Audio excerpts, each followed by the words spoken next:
Secret Friends, The Ramblings of a Madman in Search of a Soul, by H. M. Forrester. Genre, Sci-Fi. Chapter 1. The Outsider. Whatever are we going to do with you, Robert Llewelyn George? Louie asked himself, echoing his father's oft-spoken words, long since internalized, and with a mental shake of his own head. Though why this particular phrase had popped into Louie's mind, and not some other, was beyond his ken, unless it was perhaps a sad and critical commentary on some vestige of a storm-tossed dream that still lingered from his sleep, now quickly evaporating and receding into forgetfulness. A dreadful thought struck him, and he frantically searched his memory to assure himself that he hadn't recently got himself into any trouble that he might have momentarily forgotten about, that might still hang over him like a dark and guilt-riddled cloud, today. Recalling no such recent event, much to his relief, he slowly let his breath out and gave thanks to Providence. Louie threw back the disheveled bedclothes, pushed himself up in the bed, gave a long, wide yawn, and did his best to rub the sleep from his unfocused eyes. Then he slid his legs over the side of the bed and pushed himself up to a hunchback standing position, like some Neanderthal, even reptilian, throwback. Give sunlight. Must have sunlight, he grumbled to himself, opening his curtains wide. And coffee. Much coffee. Ha, chance would be a fine thing. Breakfast came with Rington's tea, which was delivered door to door by a van driver, and coffee was a luxury afforded to them only when entertaining guests, or at Christmas time, and even then in moderation. And the water must be carefully measured from cup to kettle, in order to save gas. Not a drop more water, and not a drop less. His parents still hadn't fully shaken off the regimentation, nor the thrift of wartime rationing, even after all these years. But then they'd grown up during the Great Depression, too, so he could understand the trials that had made them this way. Yet thank the Lord that they'd survived these horrors in one piece and without being utterly twisted out of shape, he thought to himself. There, but for the grace of God, go I. And then it occurred to Louie, checking the bedside clock, and much to his delight, that since he had arisen of his own accord rather than being cajoled through the bedroom door by his beloved mother, or yelled at from the bottom of the stairs by his benighted father, that it must still be the weekend and not another blessed school day. Louie let out a quiet hiss of delight and punched the air. Yes, yes, yes, yes, yes. After a hasty catlick at the bathroom sink upstairs, and the formality of breakfast at the drop-leaf dining table in the poky living room, Louie took the plates, cups, saucers, and cutlery through to the scullery, the old-fangled name his parents gave to the kitchen, where he quickly washed and dried the dishes. Returning the items to their allotted places in the cupboards and drawers, with this chore complete, he dashed back into the living room to ask if he might be excused. Mother turned to father and politely coughed to attract his attention, since he already had his face buried in the sports page of the daily snooze paper, pondering whether to lay a bet on the horse races. Father was developing his own infallible system and felt sure that he would beat the odds one day and, by selling stakes in his patented gambling system, become a rich man. Well, we all have our dreams, and who is to say that our own are any better, came an inner prompting. Father looked up momentarily and nodded gravely, and Mother turned back to Louie and gave their consent. If you're going out, though, be sure to take the spare key, in case Father and I have to go to town, and be back in time for lunch at 1 o'clock. Thanks, he lilted, already heading for the front door and almost forgetting to pick up the spare key on the way out, since his mind was already racing far ahead and not fully paying attention to what Father called the here and now. It was probably a phrase that he'd picked up while reading through his monthly subscription to Reader's Digest, and he was determined to put this, and other acquired vocabulary, to good use. Speaking of nags, Louie, I'd climb down off your high horse, if I were you, before someone pushes you off, or you take a tumble. Don't disrespect your elders and betters, he chided himself. He looked the word up later and discovered that a nag was an old or overworked horse, though he couldn't recall where he'd somehow picked up the word. It had possibly been mentioned in casual conversation by his father. Haven't you forgotten something? He sucked his finger and thought for a moment. Ah, the keys. Don't forget the keys, or you'll end up stuck in the porch waiting for Mother and Father's return. Shit for brains. A third, antagonistic voice chimed in. Well, it wasn't so much a chime as a resounding and smelly fart, and he cast the thought from his mind.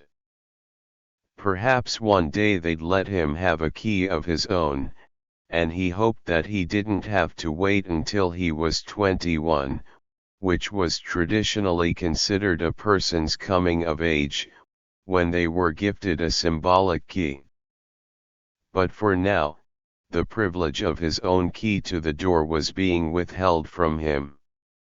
Children must be regularly reminded of their rightful place, as Father might say, just as the working class, of which the family were a thoroughly dedicated and hard-working part, must in turn know their own lesser place.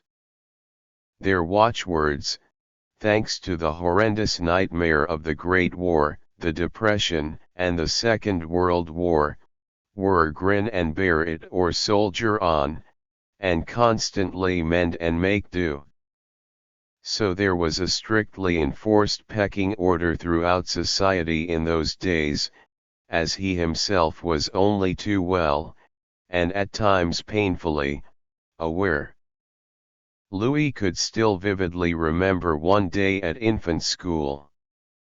For some time, he'd been the subject of mockery and bullying from one of the local gangs of boys, not least for his old-fashioned haircut and quiff, and his self-conscious fidgeting, and that day something inside him had snapped. He could almost feel it go boing, inside him. Without considering the consequences, he dashed round the playground looking for these kids, pulling off their purple and yellow school caps, and throwing them in the muddy puddles that dotted the playground. Serve the little sods right?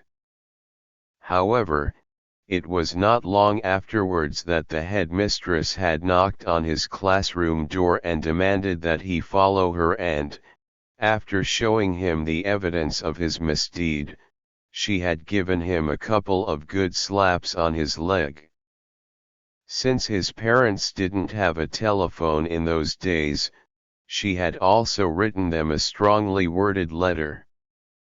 And when that arrived, his mother had given him a piece of her mind and sent him to see his father in the morning room. His father had given his backside a good slapping, and, what's more, his father made him go and apologize to the parents of two of the offended boys who lived further up the street, and they gave him a good ticking off, too. Well, looking back, it was probably the right thing to do, but it really embarrassed and further wounded Louie at the time. So, yes, he was pretty far down the food chain in those days, a lowly bottom feeder amidst the urban pond life, and for as long as he could remember, which seemed such a long time in those early years, with their never-ending summer holidays, he had often felt at odds with the world, and something of an outsider, though he did his best to smile sweetly, be polite and helpful to adults, and fit in. Not an outsider like a lipstick lesbian trapped in a man's body, or anything like that, an older and more worldly Louis would ponder, more of a stranger in a strange land, if you follow me, though from Venus rather than Mars. The world was already too infested with Martian types. It was only later that he came across the sci-fi short story 8 o'clock in the morning by Ray Nelson, which would later be turned into the film They Live, but he was already wondering along those lines. That was in his rebellious, hormone-driven adolescence, however, before the in-your-face rationality of the grown UPS finally kicked in. In later years, he would come to see himself as a round block faced with an undersized square hole, but he had little inkling of quite what this meant or why this should be so at such a tender age. It wasn't that he lived a sheltered life, simply that this sleepy little seaside town had not fully made it into the second half of the 20th century, and it was still largely run by creatures of habit who had been brought up by parents and grandparents with their feet firmly planted in the earlier, even stuffier Victorian age, amongst whom anything cosmopolitan was looked upon as altogether too modern, even cheap and shoddy, vulgar and distasteful. They wanted meat, potatoes, 2 veg, and gravy on the table at 5:30 p.m. sharp, thank you very much, not cheap foreign muck. As for Louis, he learned to speak only when spoken to get tongue-tied and clam up when required to speak, especially in public, a knock-on effect of being sternly warned, don't you ever show me up in public like that again, or I'll come down on you like a ton of bricks, which morphed, as things tend to do, into don't show up in public. So, he also learned to gradually become more and more introverted, and to painstakingly learn how to deal with the world at a homeschooled psychological level, in order to better protect himself against attack. By that time, however, he had already internalized so much critical parenting that if anyone was giving him a hard time, it was now mostly of his own doing. And, while he did his best to be easygoing with other people, privy to his own thoughts, he showed himself little mercy, beating himself up for embarrassments and even minor misdemeanors for years after everyone else had forgiven him, forgotten all about the issue, and moved on.